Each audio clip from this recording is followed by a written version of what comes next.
everybody. This lecture will go over your final exam and tell you how the exam works. Okay, so the first thing to be aware of, if I can get my screen enlarged, here we go. All right, so some important things to know about the final exam. You can take the final exam anytime during the week of finals, but it has to be finished by 11:59 p.m. on the due date. Once you begin, you'll have 2 hours to take the exam, so don't start it any later than 10 p.m. on the due date. Remember that we're late in the semester, so no late exams are going to be given for just about any reason, so make sure that you plan accordingly. And if you need extra time on the final exam due to a disability, make sure you let me know so I can apply that extra time and then start even earlier so that you can finish on time. So the exam works in this way. In this lecture, I'm going to go over 4 possible exam questions. Once you see the exam, you'll notice that there are only 2 of those questions available. From those 2, you need to choose the one that you want to answer.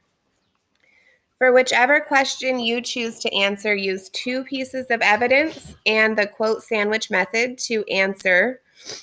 There is no page length requirement. I'm looking at your use of evidence, your ability to answer the question that is asked, and your ability to use that quote sandwich method. So whatever length you need in order to be able to do that is perfectly fine. Okay, so here are those questions. The first option has to do with rhetorical analysis. And if you choose to answer this question, and if the option is there on the final exam, then you would use an excerpt from Backpacks versus Briefcases as evidence. This is one of the readings that we did earlier in the semester. You can find that link by going into our older modules, which are at the bottom of Canvas. So you would use information from this article to identify and explain the ways in which rhetoric functions in our daily lives.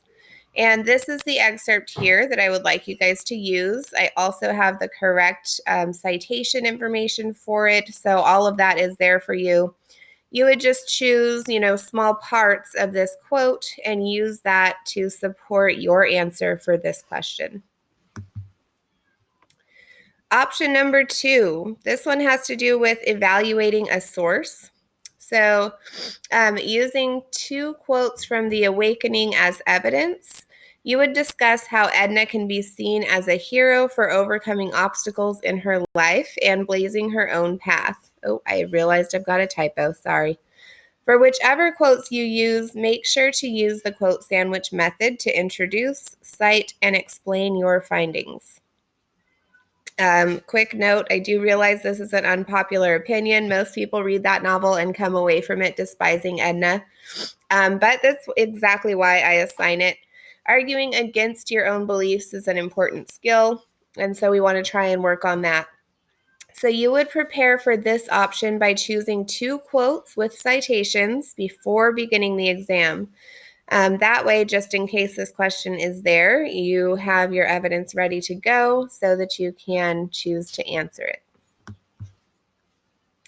Option number 3 has to do with some of the current events that we have looked at in our research unit. If this option is there and if you choose to answer it, you would be using the videos that we watched about issues surrounding the justice system. So these videos are the Vice video as well as some TED Talks.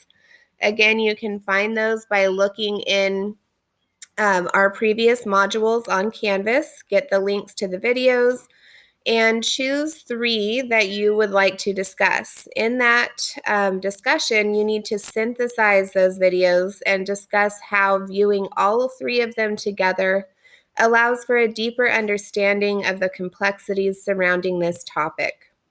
So remember, you would need to prepare for this option by choosing 3 quotes with citations before beginning the exam, just in case this one is an option and you choose to answer it.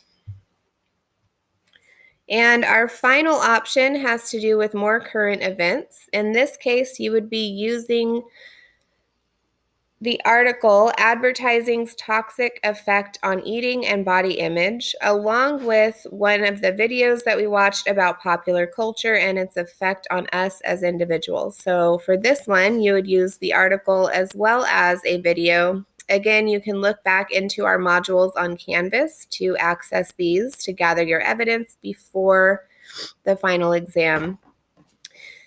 So if this option is available and you choose to answer it, you would present a brief argument persuading your audience to consider the impact popular culture can have on individuals. Remember that your sources can be found in those past weekly modules. Remember to use evidence from both the article and a video. And that is how you would answer option number 4. A quick overview or review of the quote sandwich method. We've been working on this throughout the semester, but you should make a claim, introduce your evidence, including the author's name and the name of the source that you are citing.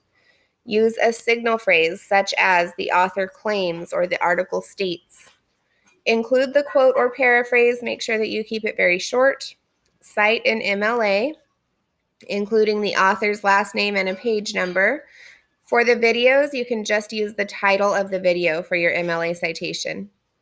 And then lastly, the most important part, explain the significance, and remember this should be at least twice as long as the quote itself.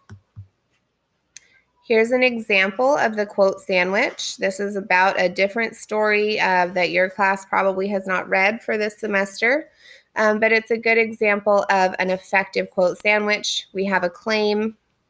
We have introductory information along with a signal phrase. We have a short quote, and we have lots of explanation along with an MLA citation.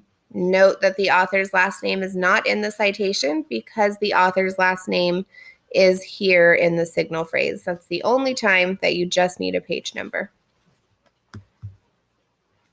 I've also got some resources here for quote sandwich making and help with timed writing. I will send these out probably on the Remind app and or in your Canvas inbox. So be on the lookout for those if you need some extra support with these things. Quick recap of the final. You want to study for all 4 of the possible questions. Notes are okay and are encouraged for the final. Please take notes and have your evidence that you plan to use along with your MLA citations on those notes. Once you open the exam, you will see which 2 options are available. You only need to answer one of those 2 questions that you're given. So study for 4, you will see 2, you only need to answer 1. For whichever option you answer, make sure to use that quote sandwich method and answer the question in about 2 paragraphs. You can add an introduction if time allows. And the final is timed. You've got 2 hours. Make sure you start with enough time to finish by 11:59 p.m. on the due date. No late work will be accepted for this for just about any reason. All right, finals week. I know that everybody's tired. I am too. Stay strong. You guys got this. I know you're going to do great.